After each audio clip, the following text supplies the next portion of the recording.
आपल्या सगळ्यांनाच मटकीची मिसळ म्हटली की तोंडाला खूपच पाणी सुटतं. तर चला आपण पटकन रेसिपी बघून घेऊयात. तर सर्वप्रथम मी इथे 1 वाटी मटकी रात्रभर भिजत पाण्यात ठेवली होती आणि 2 दिवस मी त्याला व्यवस्थित एका पुरचुंडीमध्ये बांधून ठेवलेला आहे आणि मोड काढून घेतलेला आहे.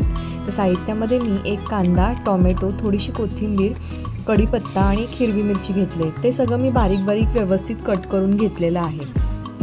तर त्याच्यानंतर सर्वप्रथम मी इथे गॅस ऑन करून गॅसवर एक कुकर ठेवणार आहे.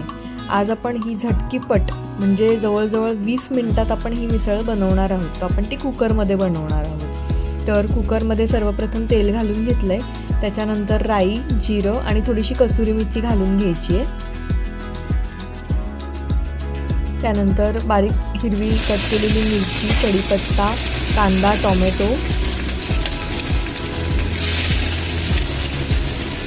घालून घ्यायचं आणि मग व्यवस्थित आपल्याला ते परतून घ्यायचं. मी इथे थोडीशी कोथिंबीर पण घातली आहे आणि खूप व्यवस्थित परतून घ्यायचं आणि मग त्याच्यानंतर आपल्याला त्याच्यामध्ये चवीपुरता मीठ घालून घ्यायचं.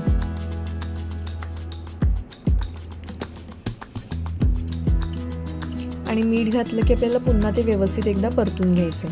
त्याच्यानंतर आपण ह्याच्यामध्ये ड्राय स्पायसेस घालून घेऊया. थोडी हळद, त्याच्यानंतर मालवणी मसाला, आगरी कोळी मसाला, थोडीशी धने पावडर आणि गरम मसाला आणि त्याच्या अजून ह्याच्यामध्ये टेस्ट येण्यासाठी सुहानाची मिसळ मसालासुद्धा टाकणार आहे. मसाले टाकले की खूप व्यवस्थित आपल्याला ते मिक्स करून घ्यायचं आहे. आणि त्याच्यानंतर आपण भिजवलेली जी मटकी आहे, मोड आणलेली, ती मटकी आपण त्याच्यामध्ये घालून व्यवस्थित परतून घ्यायचं. आणि त्याच्यानंतर मी मालवणी पद्धतीचं जे वाटण केलेलं आहे तर ते वाटण मी थोडंसं ह्याच्यामध्ये टाकत आहे. या वाटणाची रेसिपी ऑलरेडी मी तुम्हाला दिलेलीच आहे. तर ती रेसिपी तुम्ही बघून घ्या एकदा शॉर्ट्सच्या व्हिडिओमध्ये. आणि वाटण टाकल्यानंतर आपल्याला जेवढं पातळ रस्सा आवडतो ना त्याप्रमाणे आपल्याला पाणी घालून घ्यायचं आहे.